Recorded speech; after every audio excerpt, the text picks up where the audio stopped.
I've done millions of sets on the rubber guard. Not going to do rubber guard today.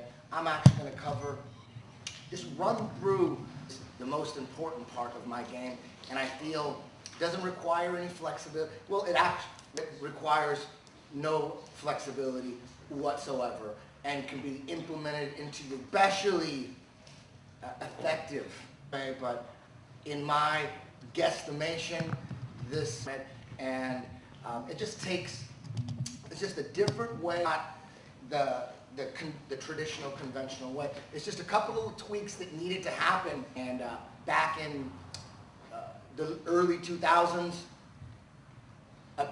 was no difference between gi and no gi. That all the guys that are really 5% of the time, and they train gi or no gi, when a no gi company, and I was always trying to point out the obvious differences. No gi, there's no collar, there's no. I was trying to present the common sense, and most of the Brazilian Jiu-Jitsu winning Abu Dhabi, they all come from the gi. It's all the same, and it was almost. This guy just won a no-gi tournament. He's never trained no-gi in his whole life. It's like I see the problem, especially in MMA, when there's when you're practicing. Now there's no collars and sleeves. Now there's punches. You're gonna tell me it's the same. And how things have changed now. Now the king of jiu-jitsu, what is he saying now? People would say, oh, and and then you start seeing him online, and you're like, wait a minute. The roles, most of them are with no gi, and then it just became a point where he had to come out and he trains gi, no gi 50-50. 50% gi, 50 he trains no gi grips. He's saying it so you don't even have to listen to me anymore. When I'm trying to tell you the game is grabbing the collar or sleeve, it's going to be a horse. It's like you're fighting in horse stances all day. There's a difference. So now Marcelo, the famous quote, 80% of Brazilian Jiu-Jitsu, that was a huge quote. That was on the underground, big quote. Like, whoa, okay. That 70% of Brazilian Jiu-Jitsu is useless in he says when he trains in the gi, whether it's make sure that he's using no gi grips, which means not grabbing his philosophy now. So don't listen to me anymore, listen to him. And another, I talk about rubber guard all the time. I talk about parts of the system that aren't in most traditional. But the 10 planet system is everything that works in gi. We don't just do, I haven't taught rubber guard in a couple months. There's so much to get to. I make some money, that stands out, no one's really addressing it. I got this whole rubber guard. One of the most important parts of the rubber guard is used to get to this position. It's going to get to this position. The position really doesn't have a name. I guess you can call it arm bar position. But the way I play it, I call it, because to me, this is where I'm trying to get. His right arm, and that means I'm going to deep hook it with my left. Real simple. And I'll go on the one. It's very grim for him at this point, right? This is a deep hook. And crossing my feet. Really simple, just 3 things. 4 if you want. Things. Deep hook, the most important thing. Second most important thing, that. Sometimes it's like this. Always got an eye on those. His right arm, with my right arm here, he has, some guys are really good at controlling them. They can't get up. But if this guy's really athletic, he can roll up on me here. It's not over, but you can't stack me here. And I'm going to tap his right arm with my left arm so I can control his legs. And I'm crossing my, no idea to this day why there's still controversy on, do you cross your feet or don't you cross your feet? I've heard that. Just look at Hickson against Takada, he crosses his feet. That's all I saw. I'm like, okay, there's, and then you look at the, of this position, always crossing the feet. Cross your feet. If you open your feet, he can, all right? So why is this deep hook the most important as I can to my hip? I used to grab my pants here because I knew if I could just grab, I was going to get that arm out here. This is too tight. So as a blue belt, purple belt, I'd always reach and grab. I don't even need to grab my pants. If you want to get crazy and you need an extra, if you need this. As long as it's as deep as you can go. Now, This is the most important thing. Nice deep hook, control the legs, 20 feet, immobilize them naturally, and take away one of the most popular. This stops the corkscrew too. I can open up my feet action here. And I want to do a leg curls into them and squeeze them. This is where I want to be. Ease to get to that position. Any hook transitions as spider web as you can. They're all over the place. And the first deep hook, let's say if we're in the mount, it's just, you just hook that right arm. No, you got to understand, well, I can't put it in. He's defending beautifully. How can I get my deep? Yeah, that's what I needed. How am I going to get his arm? I'm always looking for opportunities where I'm blocking for whatever reason. Maybe I'm punching him here. His arm's up, it's in the perfect spot. No need to punch anymore. You just need to, here, the fight's over. Even though he's defending his arm, he can defend it all. I don't want to take the whole arm at once and try to, he's going to roll up on top of me. And then, that's why Brazilian Jiu-Jitsu black belts that are involved in MMA, if there's 10 seconds left, go for the arm bar. They're going to be on top. Stay on top. Don't go for the arm. Because if you're going for the arm, do that. Wait for 10 seconds because we're not controlling all at once. Yeah, he's going to get on. But if you're taking away that escape for a reason, we got that arm up. Boom.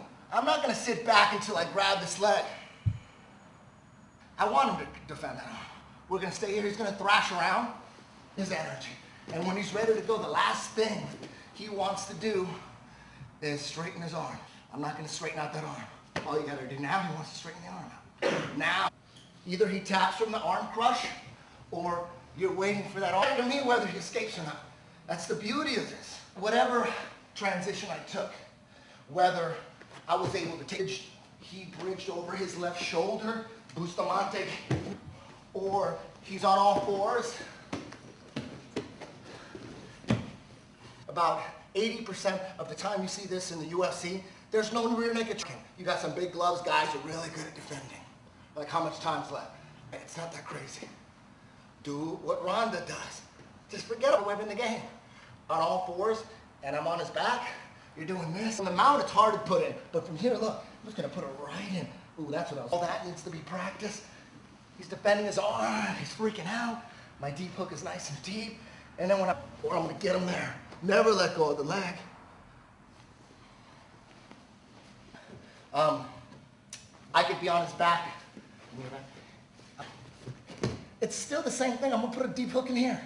It's hard from this. There's a couple things you do. You keep him low, keep his hip up. You do double leg curls, immobile, spin clockwise, spin clockwise. Back, let's stay on your back. Let's stay this way. I'm on his back. Now I immobilized his left. Now I'm here, now I'm here, now I'm here. See, I'm parallel with him. Back in the arm, obviously, is to have your legs here. This is the best. He ain't going nowhere. But they're over here now. So once he escapes, if he does, they're over here already. So all I do is just boom, and just trap his head here. This arm is fine. Squeezing my legs, I can grab my elbow. He's done. This is the most important thing that everyone's doing. The natural reaction is, as soon as the arm pops out, let go of the leg and do this. And then that allows. It's the controlling of the leg that makes all the difference.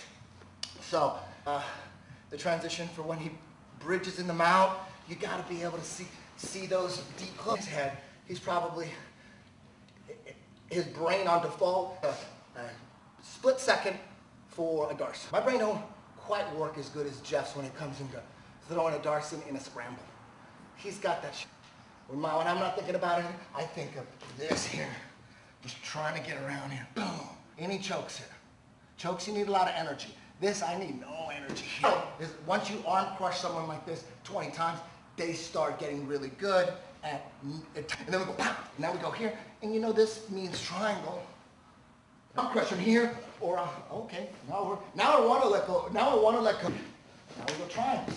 So, if he blocks the arm, you got to master. I always say you got to master 7 or 8 different ways to take that arm. But once if that one fails, then you go to something else. There's an X break here.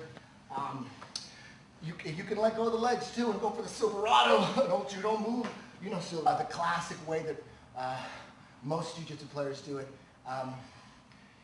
if we're left arm, a lot of traditional jiu-jitsu in MMA, because these guys are beasts, they're wild all over the place. I just taking arm bars from them out, like all the who, name one. They're the ones that would do go for it. They go for the arm all at once, and it's low percentage scramble. You gotta settle them down. You gotta don't rush the arm bar. Just get to spot. You start there. You drill a couple, arm crush, triumph, a couple moves. The douchebag. The douchebag was not named after Einstein, as most people think about it. You get really good at taking this arm, because you've arm crushed him so much here. In the douchebag, I always forget that probably works the best. I don't know if that's legal in IBJJF. They're making everything illegal, but you're good at taking that arm and controlling it with one arm. Same thing. I'm looking for angles so that I can put the deep hook, all the different deep hook transitions of spiderweb. Get super smooth at them. Always looking out for the deep hooks. Those are just like an angle where you could put a darce in. From the guard, for me to put the deep hook in, he's defending right here. I need a lot, that's where he's done. I need beautiful. There's different setups. I need this angle right here. Way better. That deep hook is so easy right there at this angle. And go. And now the match is 98% over at this time. In the rubber guard, promised I wouldn't teach anything, but this is just move them over. One way is getting into crackhead control here. And then I just jump on, put the deep hook in. In the real world, that's not going to happen. All right? In the real world, the help of your legs here. And that doesn't even work all the time. That's a pump. Angle crackhead control, he's a guard player. I'm going to mess all this comfort he has right. And now he don't like this. Now he don't like this at all. So now it's easy to push right here. If you practice that, you saw words and all that shit. Bam, right there. Forget about the back. I don't want the back. I'm looking for that deep hook transition to spiderweb. I'm looking for what Ronda's doing. That's the future. Marcelo Garcia, he's the master of rear naked chokes. No one's even close. He's trying to choke people out with crucifixes now. He's not even putting them leg hooks in. In his MMA fight, he was having trouble because of the gloves. It's really easy to defend rear naked chokes. If you're fresh and you know what you're doing, you think he snuck into the UFC, like, how did he get in? If you ain't one of those dudes, you're a dude rear naked. Put a dude on your back. All right, so for me, I like the Ronda Rousey strategy. She's like, let's go after that arm. Does that make sense? I hammer home when guys come through my gym, they're in the UFC, rub back. I'll give it to you, but you gotta listen. You gotta be on a mission if you want to be a rubber guard master. That's gotta be a mission, because it's a harder clinch-based. If you ain't got the strength to play a clinch-based system, you don't got the flexibility, if you don't have the, you gotta want to know. But these deep hook transitions, what's going on the traditional way, and you see this a lot, and this is better for the gi. Watch, I think, I didn't even do it this way with the gi, but if I was gonna go for an arm, most arm bar coming off the back, they're not going to go this way. Take it this way. Got a collar to hold on to. I guess that's bad. I'm guessing. That's that, and also attacking the arm. I was attacking the right arm. Most people would attack that right arm with their right arm. You learn that as a white belt. Gradually pull it across, it that way. Again, it's beautiful. You got the gi. You don't have to worry about punches. You got to change it all up. If I want to attack this right arm, it's for damn sure. It doesn't take a scientist his right arm with my left arm, because I need my right arm to control his legs. Anyway, his arm up. He's defending this arm. It's going to be hard for him to punch me. And we're here. I need this arm anyway. Use my right arm to attack his right arm. How am I going to toss him? You're not. You're going to stay in the guard and try. How often do you see that in Abu Dhabi? How often do you see arm? Don't see them if they're from the guard. It's only because it's so much harder to get an arm ball. Good at tossing. This another here. Since I'm attacking I got my deep left hook in, and I'm ready to go here now, like a judo player. You gotta practice, drill, toss it. That's not easy to do. You got the deep hook in, and your right arm, you're C-cupping, and that's a technique. It's just like, I'm under here and I'm attacking, I'm gonna toss him. But if he's got all his weight over here, I can't toss him. I gotta have that move down. It's over here. Time, I go for an armbar in the guard. This is gonna, guys, but goal is always to weaken him, break him down. Invisible collar here. This is invisible collar right here. There's nothing he could do here that has this kind of control. It's almost a submission. Sometimes it is a submission. He can't posture up. He can't touch my zit. So for about, I keep him here for a while. And depending on what this arm's doing, if this arm's perfect for the taking, I'm going to go back, and which locks his left shoulder here. And now I'm here. I can do anything I want to that arm. So this is a position where this is where I just take it right here. It's done. That's the only time. His right arm is trapped in the mat. Defend all you want. I'm just going to put you on your back anyways. Hold on really tight. Squeeze it. Give me a little hook, because I'm going to throw you in the back. Let you thrash around. I'm going to throw that leg over. You don't want to straighten your arm out, but I'm going to change everything, whether it's the twisters end up a lot of times, like, let's say, I'm playing rubber guard. Here's the typical path here. And for whatever reason, I was able to clear, and he rolls, and then we're here, he turns in, and then I'm going to roll. We were in side control, maybe a calf crank. Must be mastered, this right here. This is just a little something. Techniques in my game. That's calf crank. That's neither here nor there. I'm not going back. We're all over the place. He's defending. All that stuff. We work the twister in the game, rubber guard in the game. Maybe I started from this is. Now he wants to straighten out. With that ends up being a tap just from the arm pressure.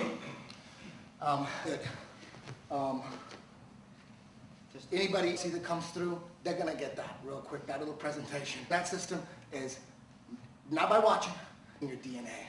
So there's rubber guard out, neat,